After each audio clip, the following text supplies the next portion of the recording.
વલસાડની ઔરંગા નદીમાં પૂરના પાણી ઓસર્યા બાદ જુઓ ચારે તરફ બરબાદીના દ્રશ્યો।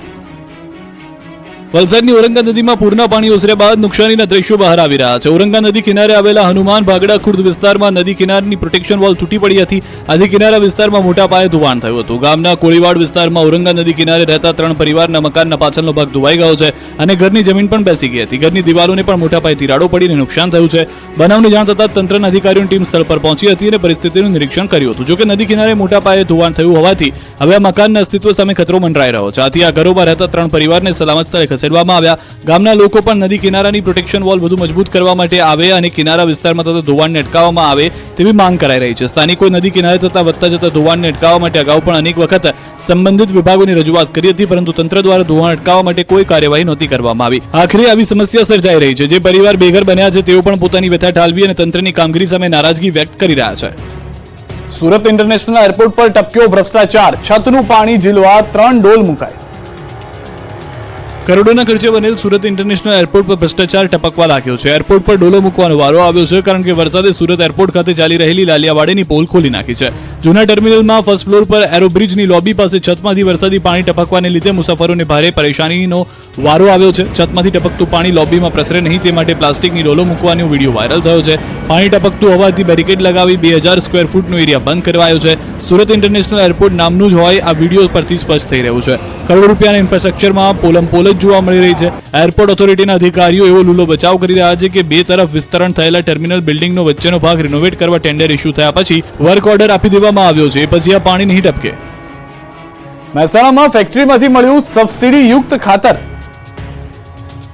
એક તરફ ખેડૂતો ખાતરમાંથી ચળવળી રહ્યા છે, બીજી તરફ ખાનગી ફેક્ટરીમાંથી ખાતરનો જથ્થો મળતા ખળભળાટ મચી ગયો છે। સરકાર દ્વારા ખેડૂતોને સબસિડી યુક્ત ખાતર આપી સહાય કરવામાં આવે છે, પરંતુ ખેડૂત સુધી સહાય પહોંચવાની તો વાત બાજુમાં રહી, અહીં તો ખાતર જ બારોબાર સગેવગે થઈ ગયું છે। મહેસાણાના નંદાસન પોલીસ સ્ટેશન વિસ્તારમાં એક ફેક્ટરીમાં શંકાસ્પદ નીમ કોટેડ યુરિયા ખાતરનો જથ્થો મળતા ખળભળાટ મચી ગયો। લક્ષ્મીપુરા ગામની સીમમાં ફેક્ટરીમાં દરોડા પાડવામાં આવ્યા। 50 બોરી નીમ કોટેડ ખાતર પકડાયું। નીમ કોટેડ યુરિયા ખાતર કે જે ખેડૂતો સુધી પહોંચવું જોઈએ તેની જગ્યાએ અહીં દેખાતી આ ફેક્ટરીમાં લેવાતું હોવાનું સામે આવ્યું। ખેડૂતોને ઉપયોગમાં લેવાનું ખાતર ફેક્ટરીમાં શું કરે છે તે જોતા જ સવાલ ઉભો થાય છે। સરકારી ખાતર ફેક્ટરીમાં આવ્યું હોય તો આવ્યું ક્યાંથી, અને આ ફેક્ટરી સંચાલક સરકારી ખાતર કેમ મંગાવતો હતો? નંદાસરના લક્ષ્મીપુરા ગામની સીમમાં એસઓજી પોલીસે બાતમીમાં વોચ કરી હતી। આ વોચમાં લક્ષ્મીપુરા ગામની સીમમાં આવેલી એક પ્લાયવુડ બનાવતી ફેક્ટરી માટે ઉપયોગમાં લેવાતા કેમિકલની ફેક્ટરીમાં ટ્રેક્ટરમાં લઈ જવાતું 50 બોરી નીમ કોટેડ યુરિયા ખાતર ઝડપી લેવાયું, જેની કિંમત ₹13,325 અને ₹2.5 લાખની કિંમતનું ટ્રેક્ટર તેમજ મોબાઈલ મળી ₹2,68,000નો મુદ્દામાલ જપ્ત કરાયો। અંકલેશ્વરમાં શ્વાને આખી સોસાયટીના કરોડો રૂપિયા બચાવ્યા, ચોરને ઊભી પૂંછડીએ ભગાડ્યા। સામાન્ય રીતે શ્વાનના આતંકના સમાચાર જોવા મળતા હોય, શ્વાને ભોગ લીધો તેવી ખબર આવે, પરંતુ અંકલેશ્વરમાં શ્વાનના કારણે લોકોના જીવની સાથે કરોડો રૂપિયા બચી ગયા। જી હા, થયું એવું કે અંકલેશ્વરના સુરવાડીના પ્રણામી બંગલોઝ અને શિવદર્શન રેસિડેન્સીના લોકો રાત્રે ઘસઘસાટ સૂઈ રહ્યા હતા, ત્યારે ચોર ટોળકી ધાડ પાડવા સોસાયટીમાં ઘૂસી આવાજની ગંધ અહીંના શ્વાનને આવી ગઈ। 5 થી 6 ચોર સોસાયટીમાં ત્રાટકતા શ્વાન દ્વારા ભસવાનું શરૂ કરતા તસ્કરોને ડર લાગ્યો। ક્યાંક લોકો જાગી જશે તો જોવા જેવી થશે તેવા ડરથી તસ્કરોએ ચોરી કરવાનું પડતું મૂક્યું। શ્વાન તસ્કરોની પાછળ પડતા તસ્કરો પોતાનો જીવ બચાવી ઊભી પૂંછડીએ ભાગ્યા। આ સમગ્ર ઘટના સીસીટીવીમાં કેદ થઈ ગઈ હતી। તો સુરતમાં શ્રાવણ માસમાં જ શિવ મંદિરમાં ચોરી થઈ। જી હા, સુરત શહેરમાં જાણે કે કાયદો અને વ્યવસ્થા જેવું કશું રહ્યું જ નથી, એમ કહીએ કે ભગવાન પણ સુરક્ષિત નથી। અડાજણપાલ વિસ્તારમાં આવેલા પારદેશ્વર મહાદેવના મંદિરમાં તસ્કરોએ હાથ ફેરો કર્યો। માત્ર 20 મિનિટમાં જ તસ્કરો દાનપેટી તોડી રોકડ ઉઠાવી ગયા। 2 તસ્કરો મંદિરમાં રાત્રે 2 વાગે પ્રવેશ્યા હતા। દાનપેટી ખોલવા તસ્કરો પોતાની સાથે એક બેગ લાવ્યા હતા, જેમાં અત્યાધુનિક હથિયારો હતા। લોકો કંઈ સમજે તે પહેલા જ તસ્કરો પોતાનું કામ કરી નીકળી ગયા હતા। ચોરીની સમગ્ર ઘટના મંદિરમાં લગાવેલા સીસીટીવી ફૂટેજમાં કેદ થઈ હતી। તો બનાસકાંઠાના શાક માર્કેટમાં ચોરીની ઘટના બની। આશ્ચર્યની વાત તો એ હતી કે આ ચોર મહિલા હતી। ડીસાના વિજય પટેલ શાકભાજી માર્કેટ યાર્ડમાં બનેલી ચોરીની ઘટના સીસીટીવીમાં કેદ થઈ। રિટેલ શાકભાજીના વેપારીની નજર ચૂકવી મહિલાએ ગલ્લામાંથી પૈસાની ઉઠાંતરી કરી। દ્રશ્યોમાં જોઈ શકાય છે કે શાકભાજી ખરીદવાના બહાને મહિલા વેપારીની દુકાને પહોંચી વેપારીની નજર ચૂકવી પૈસા લીધા। વેપારી શાકભાજી તોલતો રહ્યો અને મહિલા પૈસા કાઢી લીધા। સમગ્ર ઘટના સીસીટીવીમાં કેદ થતા મહિલા ઝડપાઈ ગઈ અને વેપારીઓએ મહિલાને ઝડપી પાડી પોલીસ હવાલે કરી। ગીર સોમનાથમાં સિંહોને લટાર મારતા વિડીયો વાયરલ થઈ રહ્યા છે, ત્યારે આજે વધુ એક વિડીયો સામે આવ્યો છે। જો કે આ વિડીયોમાં એક નહીં પણ એક સાથે 10 સિંહોનું ટોળું દેખાયું। 5 માદા સિંહ અને 5 સિંહ બાળ મળી કુલ 10 સિંહો મોબાઈલ કેમેરામાં કેદ થયા। ટ્રેક્ટર લઈને જતા ખેડૂતને રસ્તા પર સિંહનો ભેટો થયો। સોશિયલ મીડિયા પર આ વિડીયો વાયરલ થયો છે।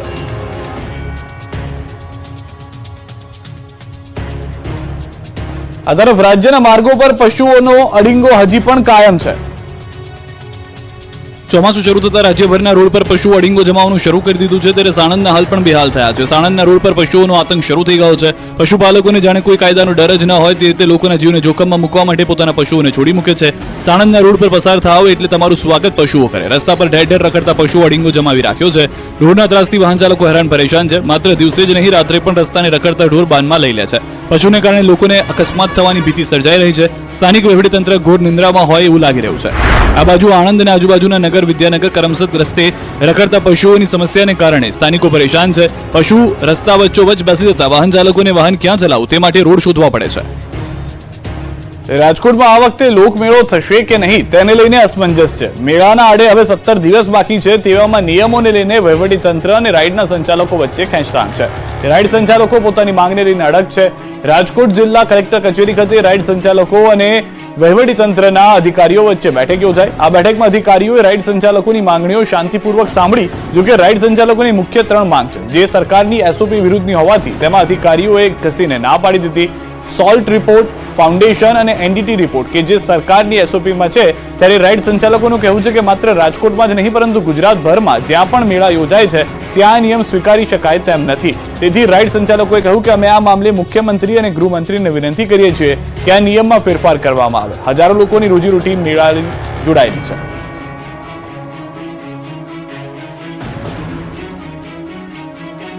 રાજ્યભરમાં 10 ઓગસ્ટથી ભાજપ યોજશે તિરંગા યાત્રા. રાજકોટથી થશે શરૂઆત. ગાંધીનગરમાં ભાજપ પ્રદેશ કાર્યાલય પર મહત્વની બેઠક મળી હતી. કેન્દ્રીય જળશક્તિ મંત્રી અને પ્રદેશ પ્રમુખ સી આર પાટીલની ઉપસ્થિતિમાં ગાંધીનગરના કોબા કમલમ પર બેઠક મળી, જેમાં તિરંગા યાત્રા અને સ્થાનિક સ્વરાજની ચૂંટણીને લઈને ચર્ચા કરવામાં આવી. 15 ઓગસ્ટની શાનદાર ઉજવણી માટે રાજ્યભરમાં 10 ઓગસ્ટથી ભાજપ તિરંગા યાત્રા કાઢશે, જેની શરૂઆત રાજકોટથી કરાશે. 10 ઓગસ્ટે ભાજપની તિરંગા યાત્રાની શરૂઆત રાજકોટથી થશે, જે તિરંગા યાત્રામાં મુખ્યમંત્રી ભૂપેન્દ્ર પટેલ પણ ઉપસ્થિત રહેશે. અધ્યક્ષ જેપી નડ્ડા અભિયાનનો પ્રારંભ કરાવશે. રાજકોટમાં 50,000થી વધુ લોકો તિરંગા યાત્રામાં જોડાશે. 11 ઓગસ્ટે સુરતમાં તિરંગા યાત્રાનું આયોજન કરવામાં આવશે. સુરતમાં 1 લાખથી વધુ લોકો તિરંગા યાત્રામાં જોડાશે. સુરતની તિરંગા યાત્રામાં મુખ્યમંત્રી અને સી આર પાટીલ જોડાશે. 14 અને 15 ઓગસ્ટે હર ઘર તિરંગા યાત્રા યોજાશે. યાત્રાને સફળ બનાવવા મંડળ પ્રમુખથી લઈને મંત્રીએ જવાબદારીઓ સોંપી દેવામાં આવી છે. ભાજપનો હર ઘર તિરંગા કાર્યક્રમ થકી ઉજવાશે સ્વાતંત્ર્ય પર્વની ઉજવણી. 585 મંડળોમાં પદયાત્રા યોજાશે. જંગલ વિભાગના ઉમેદવારો સાથે ગાંધીનગરમાં જંગલી વર્તન. ઉગ્ર આંદોલનના 30 કલાક બાદ એક માંગ સ્વીકારાઈ. હલ્લાબોલ, ટીંગાટોળી, ઝપાઝપી અને અટકાયતના આ દ્રશ્યો છે ગાંધીનગરના. અહીં જંગલ ખાતાની પરીક્ષામાં સીબીઆરટી પદ્ધતિ રદ કરવાને લઈને રાજ્યભરના ઉમેદવારો 2 દિવસથી વિરોધ પ્રદર્શન કરી રહ્યા છે. રાત દિવસ ઠંડી, વરસાદ વચ્ચે વિરોધ કરતા હજારો વિદ્યાર્થીઓ સાથે ગાંધીનગર પોલીસે જંગલી વર્તન કર્યું. ગાંધીનગરમાં રામકથા મેદાન ખાતે આંદોલન કરનાર ઉમેદવારો અને પોલીસ વચ્ચે સવારથી ચકમક અને રકઝકના દ્રશ્યો સામે આવ્યા. ઉગ્ર વિરોધ પ્રદર્શન કરતા માહોલ તંગ બન્યો હતો. પોલીસે 300થી વધુ ઉમેદવારોની અટકાયત કરી હતી. એટલી મોટી સંખ્યામાં ઉમેદવારો વિરોધ કરતા હતા કે પોલીસનો ડબ્બો નાનો પડ્યો હતો. અટકાયત કરાયેલા ઉમેદવારોને પોલીસ સ્ટેશને લઈ જવા માટે બસ બોલાવી પડી હતી. બસની બારીઓમાંથી પણ ઉમેદવારોએ હલ્લાબોલ કર્યો, સૂત્રોચ્ચાર કર્યો. તેઓને કરાઈ ખાતે લઈ જવામાં આવ્યા છે. નોંધનીય છે કે સીબીઆરટી પદ્ધતિ અને નોર્મલાઇઝેશન કર્યા બાદ પીડીએફ જાહેર કરવાની માંગ સાથે ઉમેદવારોએ સોમવારથી ગાંધીનગર રામકથા મેદાનમાં આંદોલન શરૂ કર્યું હતું. રામકથા મેદાનમાં પોલીસ દ્વારા ચુસ્ત બંદોબસ્ત મૂકવામાં આવ્યો હતો. આંદોલન કરવાની પરમિશન આપવામાં આવી ન હોવાથી પોલીસ દ્વારા કાર્યવાહી કરવામાં આવી. સુરતમાં રિક્ષાના થંભિયા પડ્યા, મુસાફરો પરેશાન. સુરતમાં રિક્ષાના પૈડા થંભી ગયા. સુરતમાં રિક્ષા ચાલકોએ ભાડું વધારવાની માંગ સાથે વિરોધ પ્રદર્શન કર્યું. સુરતના અલથાણામાં રિક્ષા ચાલકો એકત્ર થયા હતા. અલથાણા બ્રિજ પાસે મોટી સંખ્યામાં રિક્ષાઓ થંભી ગઈ હતી. જે રિક્ષા ચાલકો પેસેન્જર લઈને આવતા હતા તેને પણ રોકી દેવાયા હતા, એટલે રોડ પર ટ્રાફિક જામ થયો હતો. રિક્ષામાં જતા પેસેન્જરો અટવાયા હતા. રોડ પર હજારો રિક્ષાના થપ્પા લાગ્યા હતા. આ અંગેની પોલીસને જાણ થતા જ પોલીસ ઘટના સ્થળે પહોંચી હતી. પોલીસે સ્થળ પર પહોંચી સમગ્ર મામલો થાળે પાડ્યો હતો. અમદાવાદના વાલીઓ પર વધ્યો બોજો, ભણતર બન્યું મોંઘું. નવી ફી કમિટીએ કર્યો ફીમાં તૂતિંગ વધારો. અમદાવાદના ખાનગી સ્કૂલની ફીમાં તૂતિંગ વધારો થયો છે. નવી ફી કમિટીએ વાલીઓ પર કમરતોડ બોજ નાખ્યો છે. અમદાવાદ સહિતના 4 ઝોનની નવી ફી કમિટીએ ફીમાં વધારો કર્યો છે. અમદાવાદ ઝોનની કમિટી દ્વારા શહેરની બાકી રહેલી 150થી વધુ સ્કૂલોમાંથી કેટલીક સ્કૂલની નવી ફી નક્કી કરી દેવામાં આવી છે, જેમાં દરખાસ્ત કરનારી સ્કૂલની ફીમાં 5થી 7% વધારો કરવામાં આવ્યો છે. એફઆરસી દ્વારા 3000થી 12000નો કરાયો છે ફી વધારો. અમદાવાદની ઇન્ટરનેશનલ સ્કૂલમાં સૌથી વધુ 12000નો વધારો કરાયો. ત્યારે કઈ સ્કૂલમાં કેટલી ફી વધી તેના પર નજર કરીએ તો અમદાવાદ ઇન્ટરનેશનલ સ્કૂલની ફી 1.08 લાખથી વધીને 1.20 લાખ થઈ. એપોલો ઇન્ટરનેશનલ સ્કૂલની ફીમાં 5000નો વધારો કરતા 99000થી વધીને 1,04,000 થઈ. ગ્લોબલ ઇન્ડિયન સ્કૂલમાં 4000નો વધારો કરતા ફી 91000થી વધીને 95000 કરાઈ. ડીપીએસ બોપલની ફી 4000 વધતા 80000થી વધીને 84000 થઈ. શિવાસી સ્કૂલની ફી 57,500 થી વધીને 61,000 થઈ. KN પટેલ સ્કૂલની ફી 77,000 ની 81,000 થઈ. સંત કબીર સ્કૂલની ફી 95,400 ની 97,900 થઈ. HB કાપડિયા સ્કૂલ 57,000 ની 60,000 થઈ. આનંદ નિકેતન સ્કૂલની ફી 83,000 રૂપિયા હતી, જે વધીને 91,000 રૂપિયા થઈ.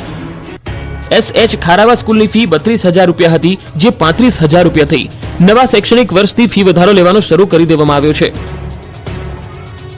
ભક્તોને શિવભક્તિ કરવી મોંઘી પડશે, ફૂલોના ભાવમાં ભડકો. પવિત્ર શ્રાવણમાં શરૂ થતા જ શિવ ભક્તોને ભક્તિ મોંઘી પડવાની છે, કેમ કે શ્રાવણમાં શરૂ થતા જ ફૂલોના ભાવ જોરદાર ફૂલ્યા છે. શ્રાવણ મહિનાની શરૂઆતમાં જ ફૂલોના ભાવ આસમાને પહોંચ્યા છે. સામાન્ય દિવસોમાં જે ફૂલનો ભાવ 40 થી 50 રૂપિયા પ્રતિ કિલો મળી રહ્યા હતા, તેના ભાવ હાલમાં 300 થી 400 રૂપિયા પ્રતિ કિલો છે. તેથી ભક્તોને આ વર્ષે શિવજીની આરાધના માટે ફૂલોમાં કાપ મૂકવો પડે તેવી શક્યતા છે. અમદાવાદના જમાલપુર ખાતે આવેલા સૌથી મોટા હોલસેલ ફૂલ બજારમાં ફૂલના ભાવમાં ઉછાળો જોવા મળી રહ્યો છે. 40 થી 50 કે 100 રૂપિયા કિલો મળતા ગુલાબના ફૂલ હાલ 300 થી 400 રૂપિયા પ્રતિ કિલોના ભાવે મળી રહ્યા છે. આ ઉપરાંત ગલગોટા જે 30 થી 40 રૂપિયા કિલોના ભાવે વેચાતા હતા, તે અત્યારે 100 થી 120 રૂપિયાના કિલોના ભાવે વેચાય છે. તેમજ કેસરી ગલગોટાનો ભાવ 40 થી 50 રૂપિયા પ્રતિ કિલો હતો, તે હાલમાં 150 થી 200 રૂપિયા પહોંચ્યો છે. તો બીજી તરફ સુશોભનમાં અને પૂજાહારમાં વપરાતા કુલ 80 થી 100 રૂપિયા પ્રતિ કિલો મળતા હતા, તે હાલ 250 થી 300 રૂપિયા પ્રતિ કિલો મળી રહ્યા છે. ત્યારે લીલીના ફૂલ 500 રૂપિયા કિલો મળી રહ્યા છે. કમળના ફૂલના ભાવમાં પણ વધારો જોવા મળી રહ્યો છે. 10 રૂપિયામાં 2 કે 3 કમળના ફૂલ મળતા હતા, તે હાલ 10 થી 15 રૂપિયામાં એક ફૂલ મળી રહ્યું છે. બીલીપત્રની 50 રૂપિયાની એક જોડી મળી રહી છે. વેપારીઓના મતે એક તરફ વરસાદને કારણે ફૂલની આવક થોડી ઘટી છે, પરંતુ તેની સામે માંગ વધી છે, જેના કારણે ફૂલ મોંઘા થયા છે. નાસિક, નારેશ્વર, ધોળકાથી ગુલાબ આવી રહ્યા છે, જો કે આગામી દિવસોમાં પણ તેજી યથાવત રહેશે તેવું વેપારી જણાવી રહ્યા છે. રાજકોટ મનપાના પૂર્વ ચીફ સિટી એન્જિનિયર અલ્પના મિત્રાના ઘરે વિજિલન્સના દરોડા, મળ્યા દસ્તાવેજ. 20 લાખની લાંચ કેસનો આંક 1.5 કરોડે પહોંચ્યો છે. રાજકોટ મનપામાં ભ્રષ્ટાચાર અધિકારીઓની લાંબી યાદી થતી જાય છે. મ્યુનિસિપલ કમિશનરના આદેશ બાદ પૂર્વ chief city engineer alpana Mitra સામે તપાસ શરૂ કરાઈ છે. અલ્પના મિત્રા સામે વિજિલન્સ તપાસમાં ઘરમાંથી દસ્તાવેજો મળી આવ્યા છે. ડ્રેનેજ શાખા, વોટરવર્ક શાખાની જુદી જુદી 40 ફાઇલો તેમના ઘરેથી મળી આવી છે. સાથે જ મેજરમેન્ટ બુક, બિલ સહિતના દસ્તાવેજી પુરાવા પણ મળ્યા. અલ્પના મિત્રાએ ત્યાં કોણ કોણ ફાઇલ લઈને ગયું હતું તે પણ સ્પષ્ટ થઈ ચૂક્યું છે. જોકે અલ્પના મિત્રા દસ્તાવેજની વાતથી અજાણ હોવાનો ડોળ કરતા દેખાયા. રાજીનામું મંજૂર થયા બાદ પણ કોઈ પણ અધિકારી કે કર્મચારી ફાઇલોમાં સહી તેમજ અન્ય કોઈ પણ બાબતે નિર્ણય ન લઈ શકે. ત્યારે આ મામલે મ્યુનિસિપલ કમિશનર ડીપી દેસાઈનું નિવેદન સામે આવ્યું છે. સમગ્ર મામલાને સીસીટીવી એકત્ર કરવાની કામગીરી ચાલી રહી છે. શા માટે ફાઇલો લઈ જવાઈ હતી તે બાબતે નિવેદન નોંધાશે. તપાસ બાદ સત્તાનો દુરુપયોગ કરનાર વિરુદ્ધ કાર્યવાહી કરાશે. બીજી તરફ અલ્પના મિત્રાએ આ ફાઇલો પોતાના ઘરે કેવી રીતે આવી તેની વિશે અજાણ હોવાનો લૂલો બચાવ કર્યો, પણ મહાનગરપાલિકાઓમાં કેટલા સાગઠિયા છે તે સવાલ ઉભો થઈ રહ્યો છે. સુરતમાં વિપક્ષે કેક કટિંગ કરી ખાડાનો જન્મદિવસ ઉજવ્યો. સુરત શહેર ખાડાઓનું શહેર બની જતા સુરતમાં વિપક્ષ દ્વારા અનોખો વિરોધ નોંધવામાં આવ્યો. તો રસ્તામાં પડેલા ખાડા પર કેક કટિંગ કરીને ખાડાનો જન્મદિવસ ઉજવવામાં આવી અનોખી રીતે વિરોધ કરવામાં આવ્યો. સુરત શહેરમાં વરસાદી માહોલ બાદ અનેક વિસ્તારોમાં રસ્તામાં ખાડા પડ્યા છે, જેને લઈને લોકોને હાલાકી પણ પડી રહી છે. બીજી તરફ મનપા દ્વારા પણ રોડ રસ્તાઓ રિપેરિંગની કામગીરી શહેરમાં કરવામાં આવી રહી છે, જે દરમિયાન આમ આદમી પાર્ટી દ્વારા ખાડાઓને લઈને અનોખી રીતે વિરોધ કરવામાં આવ્યો.